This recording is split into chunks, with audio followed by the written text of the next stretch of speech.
Hello అండి, నమస్తే. నేను మీ సంధ్య. ఈరోజు సంధ్యాస్ వంటల పుస్తకంలో మైదా, షుగర్ లేకుండా హెల్దీగా ఈ కేక్ అనేది మనము ప్రిపేర్ చేసేసుకోవచ్చు. ఈ న్యూ ఇయర్కి మీరు కూడా ఇలాగా ఒకసారి ఈ కేక్ని ట్రై చేయండి. చాలా సింపుల్గా, క్విక్గా ఈ కేక్ని మనము ప్రిపేర్ చేసేసుకోవచ్చు. ఫస్ట్ టైం కనుక మన వీడియోస్ని చూస్తున్నట్లయితే మన ఛానల్ని తప్పకుండా సబ్స్క్రైబ్ చేసుకోండి. ముందుగా స్టవ్ మీద ఇలా ఒక గిన్నె పెట్టుకొని అందులోకి 1 కప్ వరకు బెల్లాన్ని తీసుకోండి.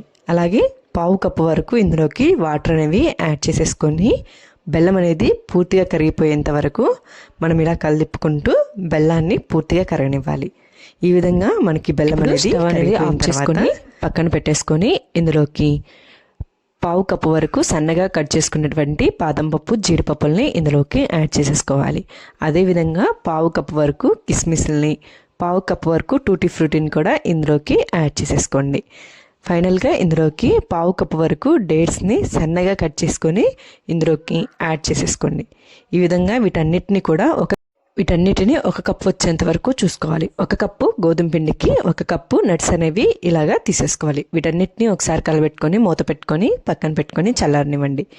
ఈలోపు మనము బేక్ చేసుకోవడానికి బేకింగ్ ట్రేని తీసుకొని ఇందులో కొంచెం ఆయిల్ అనేది వేసేసుకొని ఈ ఆయిల్ని ట్రే మొత్తానికి పట్టే విధంగా ఈ విధంగా స్ప్రెడ్ చేసేసుకోవాలి. ఇలా ఆయిల్ మొత్తాన్ని రాసుకున్న తర్వాత ఇందులోకి బటర్ పేపర్ని ఈ విధంగా పెట్టేసుకొని దీనిపైన కొంచెం ఆయిల్ అనేది వేసేసుకొని బటర్ పేపర్ కూడా అంతా స్ప్రెడ్ అయ్యే విధంగా చూసుకోవాలి.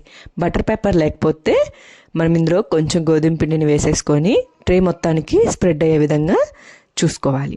ఈ విధంగా ఆయిల్ని అప్లై చేసేసుకొని కేక్ బేకింగ్ పెట్టేసుకోండి. స్టవ్ మీద మందంగా ఉండేటువంటి ఏదైనా ఒక గిన్నె పెట్టుకొని దాంట్లో ఈ విధంగా స్టాండ్ పెట్టుకొని మూత పెట్టుకొని ఒక 10 నిమిషాల వరకు ఫ్రీ హీట్ అనేది చేసుకోవాలి.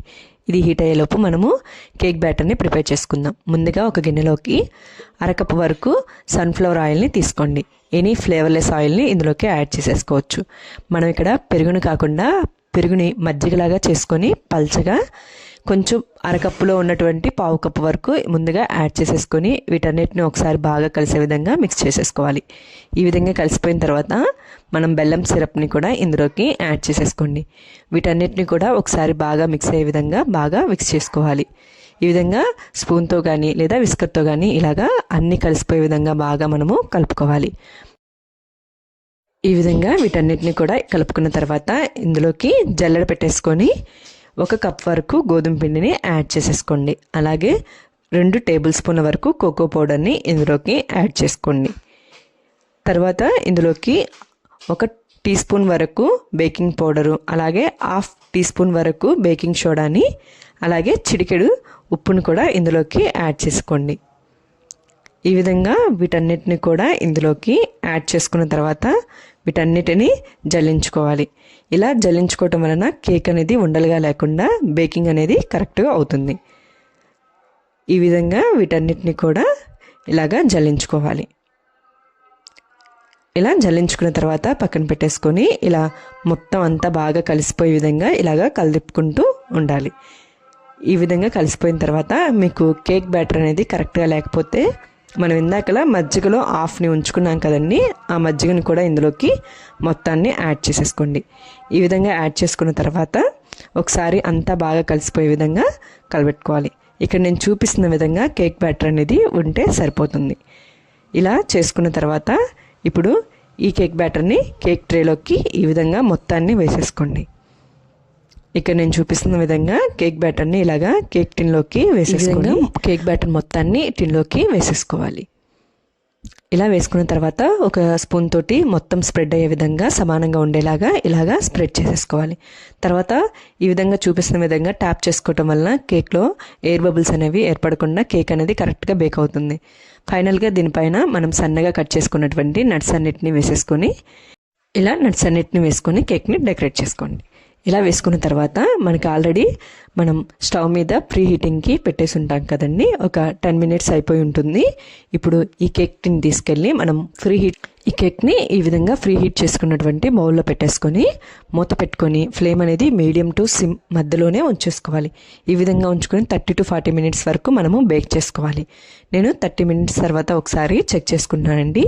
టూత్పిక్తో కానీ నైఫ్తో కానీ ఈ విధంగా గుచ్చి చూసామంటే మనకి ఈ టూత్పిక్కి అంటుకోకుండా వచ్చిందంటే మనకి కేక్ అనేది బేక్ అయిపోయినట్టే. నాకు 30 మినిట్స్కి నాకు పర్ఫెక్ట్గా కేక్ అనేది బేక్ అయిపోయింది. మీకు బేక్ అవ్వలేదు అనుకుంటే ఇంకొక 5 మినిట్స్ని ఉంచేసుకొని అదే విధంగా చెక్ చేసుకొని మీకు టూత్పిక్కి కనుక నైఫ్ కనుక అంటుకోకుండా వచ్చిందంటే మనకి కేక్ అనేది బేక్ అయిపోతుంది. ఈ విధంగా బేక్ అయిపోయిన కేక్ని తీసి పక్కన ఇలా బయట తీసుకున్న కేక్ అనేది ఇక్కడ నేను చూపిస్తున్నాను కదండి. కేక్ అనేది నాకు పూర్తిగా చల్లారిపోయింది.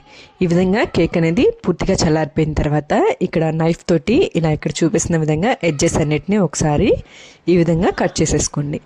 ఇలా కట్ చేసుకున్న తర్వాత మనము కేక్ పైన ఒక ప్లేట్ పెట్టేసుకొని ఈ విధంగా మనం కేక్ని రివర్స్ చేసేసుకోవాలి.